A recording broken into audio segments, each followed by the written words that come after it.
Allez, bonjour à tous, j'espère que vous allez tous bien et que vos oiseaux se portent bien. Allez, je vais faire une petite vidéo du côté des becs droits et des inséparables cette semaine. Donc, comme vous pouvez le constater, on a bâché. Ouais, c'est vrai que c'est pas très beau, mais bon, c'est la partie intérieure des oiseaux pour pas qu'il y ait de courant d'air. Donc, on a remis les bâches. Et là, forcément, vous avez la partie extérieure. J'en profite cet après-midi parce que ce matin, nous avons été plongés toute la matinée dans le brouillard. Il y a un petit rayon de soleil cet après-midi. Donc là, c'est l'extérieur de la volière que vous connaissez. Voilà, cette partie-là qui reste forcément ouverte. Voilà. Hop. Et on va rentrer dans la volière. Donc la partie des perruches, c'est pareil, on a remis la bâche là-bas dans le fond pour protéger, pour pas avoir de courant d'air. Comme ils ont leur nid maintenant, je préfère bâcher. Enfin, on préfère bâcher. Voilà. Donc nous voilà dans la partie des becs droits, la partie extérieure. Une petite colombe diamant. Au fond là-bas, il y a un petit nid qui est caché. Hop, elle vient de sortir. C'est ma petite pada. C'est mon petit mâle, je veux même dire blanc, féo, qui est sous 6 œufs. Il y en a 4 de fécondés. Alors lui, il est avec mon Isabelle, la marron. Voilà, il y a 4 œufs de fécondés sur 6. Donc ils sont cachés un peu dans le lierre. Je vais me retourner, je vais pas trop m'approcher. Là, il y a mon petit moineau du Japon qui a 5 œufs aussi. Il y en a 4 de fécondés aussi, j'ai vu. Donc là, c'est une première parce que jusqu'à présent, ça faisait 2 ans que j'avais mes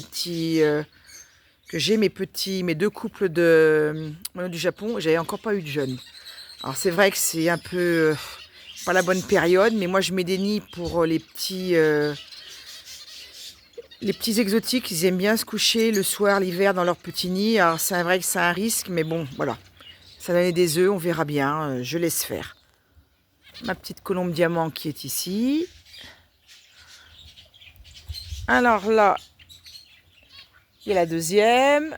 Il y a la petite pépette. Voilà, il profite du soleil.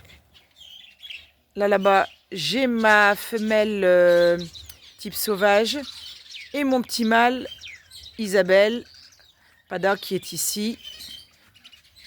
Ils sont ici, donc eux, ils n'ont pas encore de nid. J'ai mon petit warabi qui est ici, qui est en train de muer. Donc à savoir que lui, durant l'hiver, il n'aura plus du tout de couleur jaune. J'ai les petits ruficoda, donc le petit tête orange. Et après, j'ai mes petites têtes rouges, là mon petit couple. Et j'ai une petite femelle en plus, que j'ai gardée de mon élevage, on ne sait jamais. Donc c'est tout ce qu'il y a dans les becs droits. Il y a les mandarins, mais ça je retire les œufs à chaque fois, parce que je ne veux pas les garder, il y a ce qu'il faut. Donc il y a forcément les mandarins qui sont toujours en train de faire leur nid et qui pondent. Donc je retire les œufs au fur et à mesure. Donc la partie intérieure des becs droits. Voilà. Ce matin, alors demain c'est le nettoyage. Ce matin j'ai fait les bouteilles d'eau. Donc je leur ai mis un petit bouchon de vinaigre de cidre dans leur eau. C'est ce qui a été donné ce matin. Il y avait les graines et je leur avais mis un petit morceau de pain. Ça m'arrive de temps en temps de mettre du pain. Une fois par mois, je leur mets du pain, mais du pain rassis, pas frais, forcément. Donc voilà, tout le monde va bien. Il y a les petits canaris qui sont en retraite, qui sont ici, retraités. Il y a les petits... Comment on appelle ça? Ça y est, j'ai perdu le nom. Enfin bref. Il y a les roselins du Mexique à Passion Canarie 85 qui sont ici. Et mes petits mandarins, ça y est, c'est revenu. Oh là là. Et là-bas au-dessus, il y a mon hôte, moineau du Japon. Voilà. Alors on va aller voir de l'autre côté un petit peu les inséparables.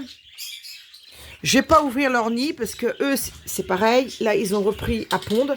C'est leur période. Les inséparables. Alors, j'ai des œufs. Donc, dans le premier nid, là-bas au fond, il y a bambou, il y a neige qui est dedans. Il y a 4 œufs que je vais mirer d'ici une dizaine de jours. Parce qu'il faut les mirer à peu près, moi je les mire à peu près à 15 jours. En deuxième plan, c'est Coco et Cocotte qui ont pondu leur premier œuf ce matin. Dans le troisième nid, a priori, il y aurait, comment il s'appelle, au-dessus, Arc-en-Ciel avec sa fille Opaline.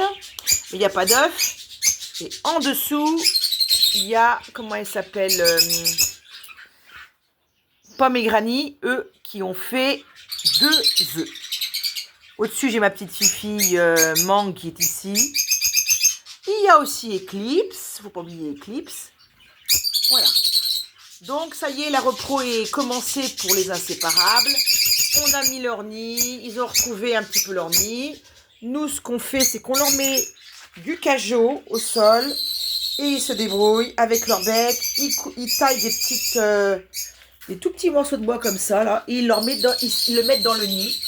Je vous montrerai les nids une fois avec leurs petits copeaux dedans, une fois qu'ils seront, comment on appelle ça, j'aurais été voir les œufs fécondés et là je vous les montrerai à ce moment-là. Donc là c'est pareil, j'ai mis de l'eau et il y a aussi leur petit, le petit bouchon de vinaigre de cidre. Voilà, il y avait leurs graines, rien de spécial. Alors demain, c'est ce que je voulais vous dire, demain je vais faire le nettoyage. Donc, je voulais aussi vous dire que j'ai appris des choses durant le week-end. Je suis allée à une réunion d'information au niveau de mon club. Et j'ai appris des choses. Parce que moi, je nettoyais toujours ma volière avec du bicarbonate de soude. Mais comme vous le savez tous, la prévention pour les oiseaux, c'est la meilleure chose qu'on ait contre les maladies. Avant qu'ils attrapent les maladies, il faut prévenir.